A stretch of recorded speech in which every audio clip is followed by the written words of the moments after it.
You know, season finales are always tough to do because you're like on vacation, you're a senioritis. Right. But you know, at least we're not like a lot of shows that will do those cheesy flashback best of clips. I hate those. I totally hate those. They just kind of come in with a few new segues, spend most of the time showing old stuff. It's a complete cop-out. It's a complete cop-out. It's self-indulgent. It's almost like tooting your own horn.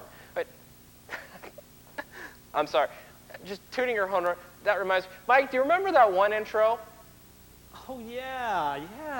Right, you know, I was thinking, the other day, you know how I drive to work and I go early in the morning. Now, early in the morning, the sun is just right to where when I turn into work, I can't see the stoplight. I can't see if the light changes, so it's very difficult to do this.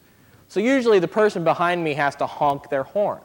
Now, at a time like that, every morning, this happens to you every morning, huh? Every morning somebody's honking their horn behind me, you know? And it made me wonder something. You know how the car horn's a very tricky thing because a lot of people use it. When they honk the horn, it's like, hey, you idiot, get out of the way. Right. But what about situations like that where there's no way you can know?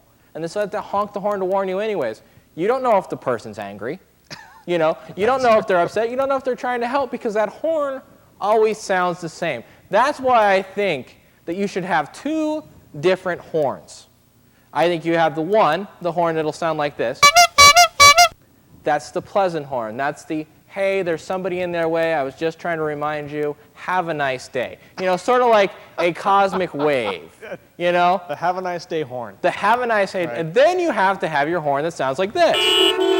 That is, you dumb idiot, stop cutting me off in the middle of traffic. Don't you realize the light just turned green? And please, don't change your clothes in the middle of a drive lane. That kind of horn we need. And usually there's a finger to follow that, too. Correct, exactly. Which does usually help out determining what the horn actually meant. It's not a hand signal, yeah, exactly. You're not turning left.